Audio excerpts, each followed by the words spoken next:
Hello, McFatter Technical High School students and parents. It is Thursday, February 4th, and we are here with you once again for our weekly video updates. As always, I am Jeanette Johnson, your director and principal here at McFatter Technical College and Technical High School. And with me, of course, are our two people who you see every single week working alongside me in these videos. Our assistant principal in charge of the high school, Mr. Daryl Harris. Hi, Ms. Johnson. Hello, everyone.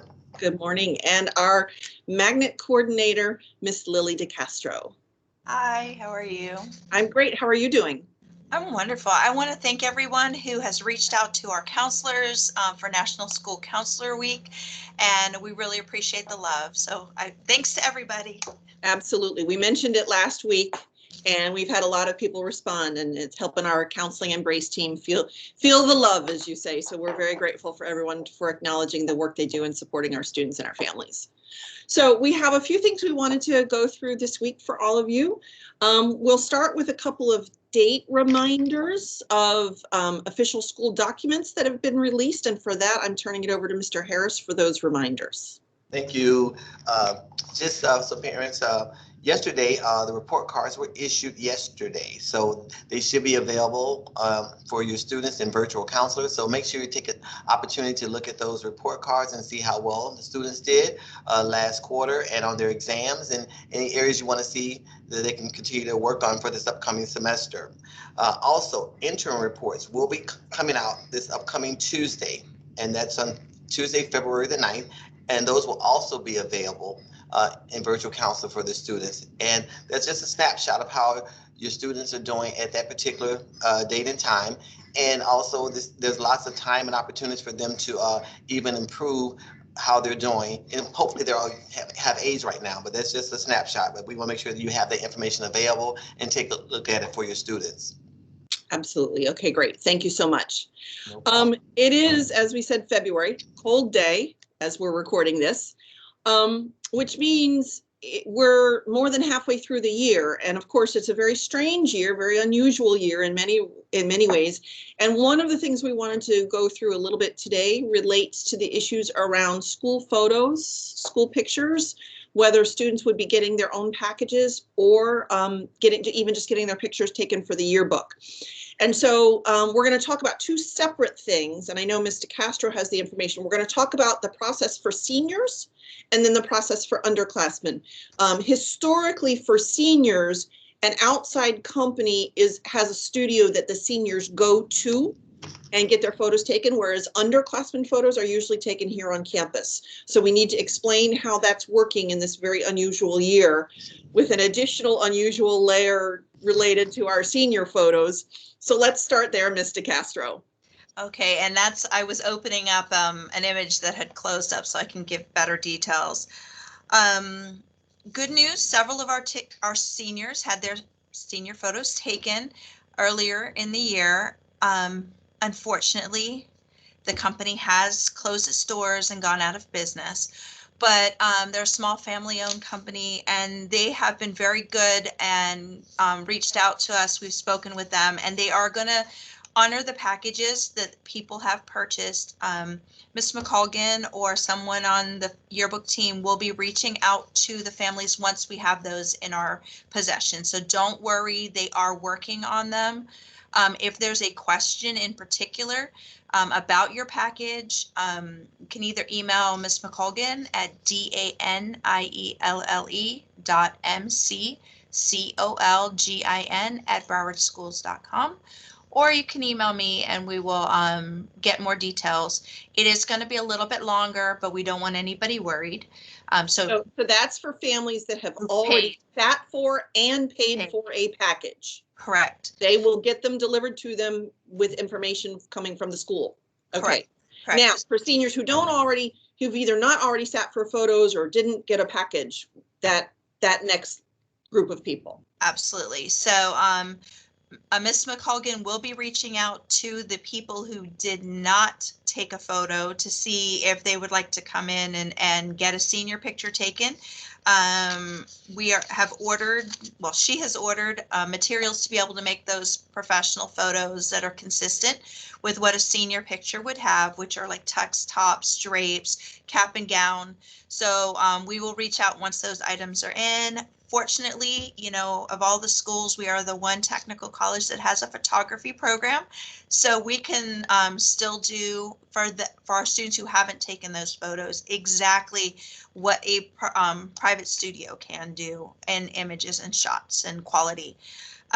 Students who did take a picture but did not order a package, let us know as well. I don't know at this time if we can get a package for them, but if not, we can get a picture taken and they can resolve it in that way. Yeah, you're absolutely right that we are very fortunate that we have a professional photography instructor and a professional photography studio to fill this gap. And I want to remind all the families that if you didn't sit for your senior photo, even if you're not going to order pictures, we still want you to do that because that's how we can get your senior photo in the yearbook. So. Yes, thank you for including that. Yeah. Now, underclassmen. Yes, so any 9th to 11th graders, which was the document I was opening on my other monitor. We have a great opportunity this year. We know most students are at home and they're able to submit a portrait photo that they take a selfie through Balfour, who is the company that we are building a yearbook through. So there will be an attachment with this video, whether it's on social media or YouTube. I guess there's a way to do it on YouTube. I'm not a pro on that, but through social media and through our high school webpage, where you can get the directions on how to upload a selfie. But if you don't want to take a selfie and you want a picture, but you want a professional picture, then same photography studio, McFatter's photography program is able to set up appointments. And once again, email Danielle.McColgin. I'll give you that email address again, DANIELLE.MCCOLGIN@browardschools.com. And she can give you an appointment for a studio time to come and take a picture for yearbook. We'll have packages if they wish to get a package, because I'd hate to go a year without pictures if you get those every year. So we've got it covered. Yeah. And I'm sorry Again, for we're very fortunate that we have this photography program and that she is a professional photographer with a professional studio. We want to reassure all the families, whether your child is currently working on campus or learning remotely, she can arrange for those to be individually done. All the equipment fully sanitized in between. She will have the drapes and the tuxes for seniors, and they will be sanitized in between as well. So we have all those precautions in place for those people who do want a professionally shot photo, either for their senior or their underclass photos. So, and again, reminder, underclassmen, whether you want a package or not, even if you're not going to come in and sit, do the selfie thing because we want to get your picture in the yearbook. So that's what that is for. So, okay. So finally then for either seniors or underclassmen, if they need to make any of these arrangements we've talked about, they're going to contact Ms. McColgin directly. And can you give her email address one more time? Absolutely. DANIELLE.MCCOLGIN@browardschools.com. Perfect. Okay, great. I wanted to go through a couple of issues around, a couple of items around COVID reporting and COVID practices and protocols. And this relates, some of this relates to everybody, both our students who are learning remotely and our students who are coming on campus. So there are a couple of situations in which you cannot come on campus. You cannot come on campus if you are showing symptoms that are indicative of possible COVID, if you've tested positive for COVID, if you've taken a test and are waiting for the results, you still can't come on campus while you're waiting for your results. And you can't come on campus if you've been in close contact with someone who has tested positive. There are time frames that you have to stay out and stay at home if any of those situations apply. And if you have any questions about that, if you're somebody who is normally coming to campus and any of those situations apply to you, reach out to a teacher, a counselor, Mr. Harris, me, and we can walk you through the process. The other thing we need to be sure that all the families know, both those who work on campus and those who are still learning remotely, even if you are remote, if you have tested positive for COVID, or if you have been in close contact with someone who tests positive for COVID, and I'll define close contact in a second, we need you to inform us here at the school. And there are two reasons for that. Number one, there's documentation that every COVID case in the district is being filed with the school system, whether you are a remote student or an on-campus student. And this is especially, a lot of our remote families might think, well, why do I need to report it? You need to report it so that we can put it into that system.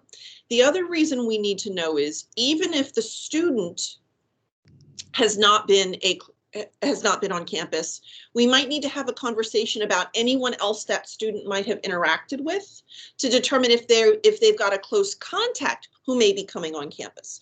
So again, if you are a fully remote student and you've either tested positive for COVID or you've been in close contact with someone who has, reach out to a school staff member so that we can get that information and walk you through that process if anything applies to you. Now, what qualifies as a close contact? It's an official formal definition from the CDC. A close contact is anyone who has been within 6 feet or less of a person for a total combined 15 minutes over 24-hour period. So it doesn't have to be 15 consecutive minutes. If it's 5 minutes at 9 a.m. and another 5 minutes at 10 a.m. and then another 5 minutes at 3 p.m., if it's 15 minutes total over a 24-hour period within 6 feet, whether or not you've been wearing a mask, and if you've had that kind of contact with someone who subsequently has tested positive for COVID, you are considered a close contact. Again, it can be confusing. It can be complicated, the rules and the guidelines. Trust me, I have learned more about all of this than I ever thought I would in my career, more than I ever wanted to. And it can be confusing to keep it all straight. So when in doubt, just reach out to us and let us know, and we can walk you through the process. Okay. And then I think the final thing we wanted to talk about was we had some news from BPAA competition. We mentioned last week, I think, that it was coming up. It has happened, and boy, did our students clean up the place. And so for those results, I'm going to ask Mr. Harris to go through that. Thanks, Ms. Johnson. Yes, so as usual, when it comes to competition, like Mr. Castro mentioned last week, she talked a little about HOSA. This time we have updates about BPA, which stands for Business Professionals of America, and that's part of one of our tech programs. And the students have had a history of doing extremely well in their competitions, and this year was the same. Although it was virtual this time, we had students that qualified and placed in 24 different categories and stuff. And so it was a total of about 50 students. And that's almost all the students in the program. So every student, some of them competed in more than one competition, but they did extremely well. And I won't list all the students or all the categories because there's really quite a few. But just to mention a few, like there was payroll accounting, business law and ethics, PC servicing and troubleshooting, a website design team, podcast production, and so many others. But the students did an amazing job. So now those students, like I said, have qualified, and there's 50 have qualified to compete at the state level. That competition will also be virtual, and that will be coming up within the next month and a half, where they will compete at the state level. And I also just want to give a shout out to the two instructors, Mr. McLaughlin and Mrs. Amare, who are the teachers that actually help lead, encourage, and support and mentor these students. So just an amazing team with the teachers and the students that really make McFatter look amazingly well from this tech program. So I just want to highlight that competition. And I know you mentioned there are so many students that naming all of them is a little difficult, but we had something like, I know you have the numbers. There's like 20 first places. I can't remember what the numbers were, but they were remarkable. Yeah, we had 20 students that placed first, 19 that placed second, 6 that placed third, 3 that placed 4th and 2 that placed 5th. So yes, you're correct. Phenomenal numbers and stuff. So McFatter always shines in Broward County, and then they'll go to state, and I'm sure many of them will make it to the national level.